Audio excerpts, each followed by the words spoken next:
Family versus girlfriend. Sino ba dapat ang mas priority mo?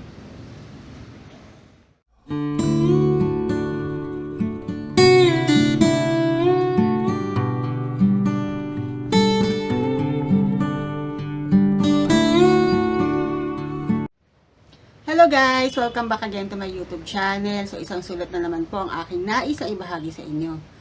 Bakit kaya nasabi ni letter sender ang mga katagang okay lang, naiintindihan ko, at nakakaramdam siya ng selos at tampo? So alamin natin sa sulat na kanyang pinadala. Pasok! Nag-iisang lalaki si boyfriend.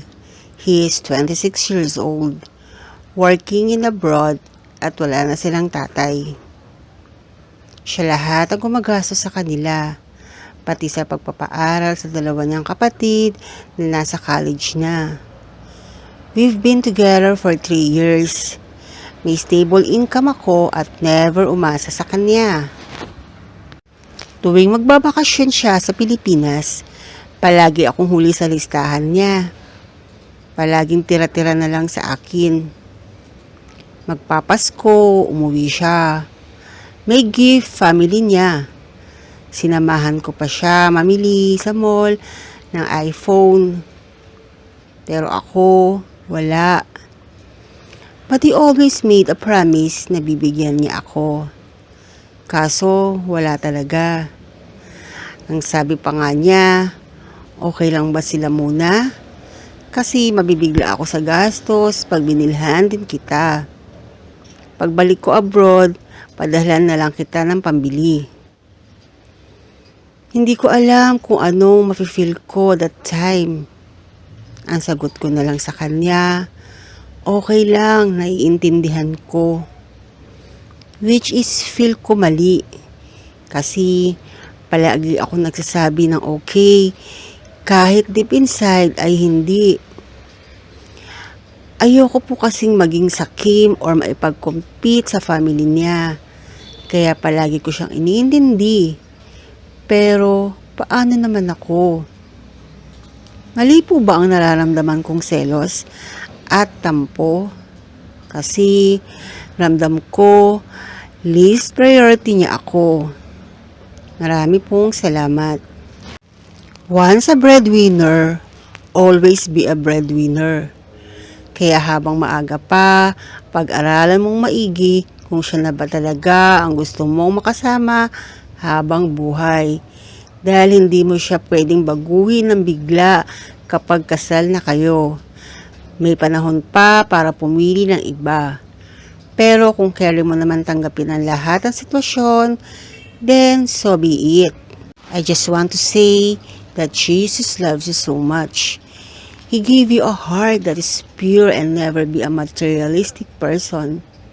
Be grateful for being a generous giver because a generous giver blesses more and material things are not important here on earth.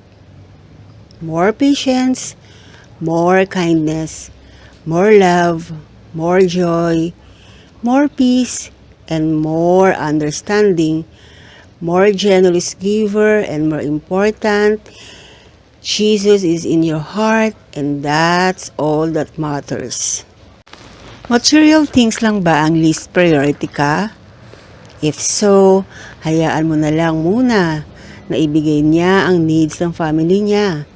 Since alam mo naman in the first place na breadwinner siya, baka gusto lang niya i-spoil ang family niya sa mga material things na alam niya na magpapasaya dito. And since stable naman ang finances mo, you can buy them with your own money naman. At least, wala siyang maisusumbat sa'yo if everything else fails. Be thankful na lang. Baka naman sa time, priority ka naman niya or sa ibang bagay, ikaw naman ang inuuna niya. If it still bothers you, then talk. I-open mo lahat sa kanya how you feel, plans for the future, how to manage his finances, arrangement between you and his family when you get married. Di naman masamang pag-usapan since lahat naman ng in a relationship ay gustong simbahan ang tuloy. Para sa akin kasi, I am a breadwinner too. Mas uunahin ko talaga ang family ko kasi I know walang-wala sila. Siguro, alam ng boyfriend mo, may pera kang pambili ng ganyan at ganito. But it's not okay. Kung nag-promise siya na bibilihan ka, magbalik niya, pero wala naman pala. What you feel is valid. Pero alam mo naman na sa simula pa lang, ganyan na siya. It's up to you if you'll be understanding all to let him go.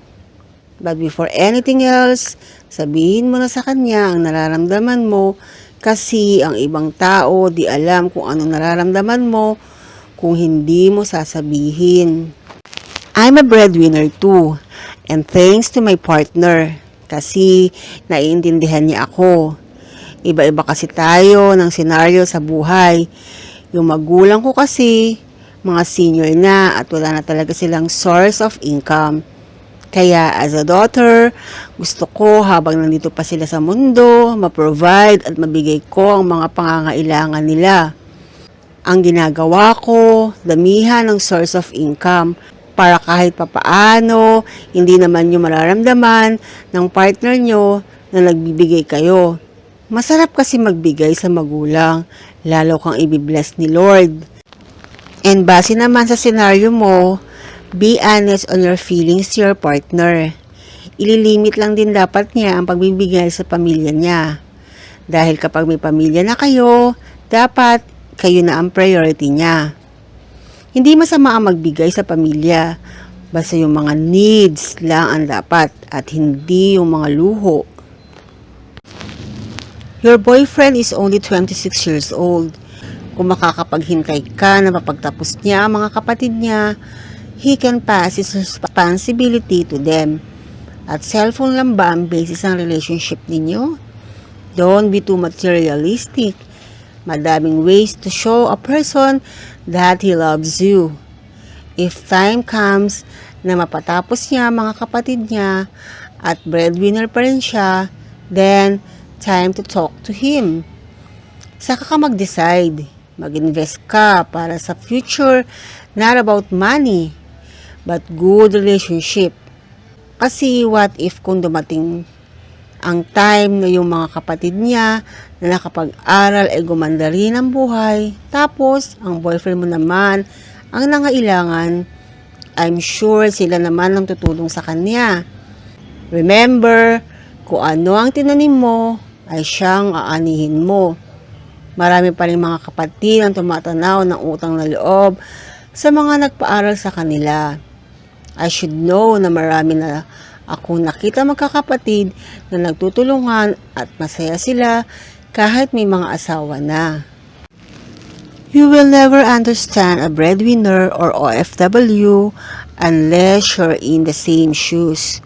May season na pamilya muna bago sarili, pero darating ang time na sarili naman pag napagtapos na ang sinusuportahan. Hindi rin madali maging OFW or breadwinner kahit ang laging thinking ng mga Pinoy pag abroad ay maraming pera. You can buy yourself an iPhone if you want to. Why you need to rely on your boyfriend? A matured relationship doesn't rely on what material things your man can give you, but how it treats you and God plans for you in the future while doing his part for his family now.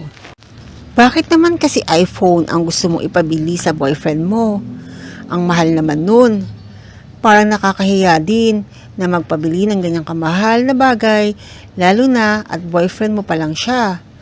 Wala bang binigay na kahit ano ang boyfriend mo, like chocolates or damit na pasalubong? Kung wala, nakakapagtampo nga. Yun namang pagsuporta niya sa family niya, natural lang yun. Dahil wala na nga silang tatay, siya lang inaasahan nila sa ngayon. Pag nakagraduate na mga kapatid niya, makakatulong na din yun sa family nila. Proper communication is the key. Yung boyfriend ko rin is a breadwinner, but never ko na feel sa kanya na least priority ako. Although, he provide everything for his parents, but he always makes sure na balance lahat between his family and I. What you feel is valid. I think you just need to communicate with each other. Hanggat hindi mo nasasabi sa boyfriend mo yung feelings mo, lagi niya na lang iisipin na okay lang lahat sa'yo, which is not good. So, masasabi ko lamang dito sa sulat ni letter sender, masakit talaga ang mabaliwala o maset aside na iyong boyfriend, lalo na kapag mahal mo to.